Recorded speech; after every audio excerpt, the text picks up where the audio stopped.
les deux grandes personnalités de l'opposition congolaise ont effectué ce voyage aux États-Unis justement pour répondre à l'invitation du Conseil, où ils devaient expliquer la vraie situation ou le blocage que la vie politique connaît actuellement dans notre pays, étant donné que la crise que nous avons en RDC aujourd'hui est une crise artificielle montée de toutes pièces. Justement, nous avons signé des accords sous l'égide de l'Église catholique depuis 2016.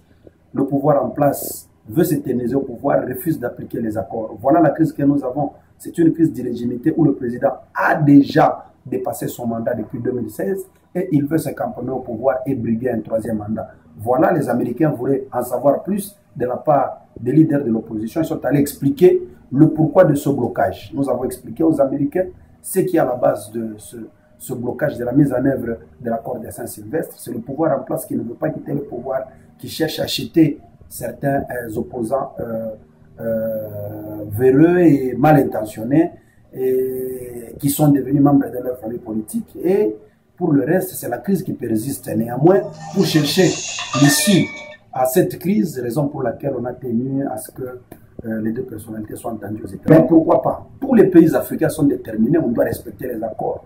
Il faut absolument respecter, pas que ce soit des complaisances. Vous avez suivi le président français, vous avez suivi le président angolais, vous avez suivi le président rwandais, vous allez encore suivre le président zambien, le président sud-africain, le président gabonais. Tout le monde devrait se présenter sur ça. L'unanimité est là. Pas question encore d'accepter que la communauté internationale soit chaque fois trompée par un régime qui se met là que pour distraire. Et la communauté internationale a compris que, voilà, il n'est plus question de connaître le temps de distraction. Il faut aller à l'application totale de l'accord de Saint-Sylvestre. Qu'est-ce qui est l'application totale de l'accord de Saint-Sylvestre? Mais on doit libérer les prisonniers politiques, on doit éliminer la machine à tricher, on doit laisser les exilés rentrer au pays, passer à ce qu'on appelle une réconciliation nationale, organiser les élections en bonne et due forme et que le meilleur remporte. Dernière question, M. Mawiné. Moïse Katumbi, une plateforme que l'ensemble entend lancer une pétition pour son retour sécurisé au pays. C'est pour quelle finalité? Mais justement, nous avons déjà lancé cette pétition déjà à partir de Kinshasa. Je crois déjà dès demain, mercredi, nous allons lancer cette plateforme à partir de l'ICASI. Et le jeudi, ça sera ici à Lubumbashi.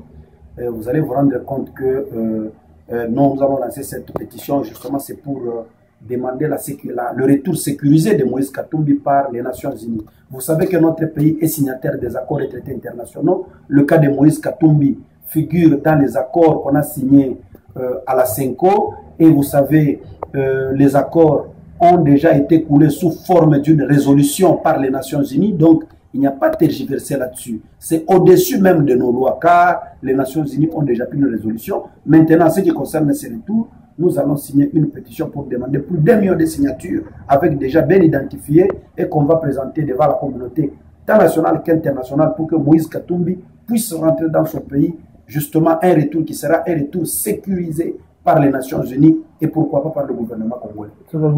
C'est moi qui vous remercie.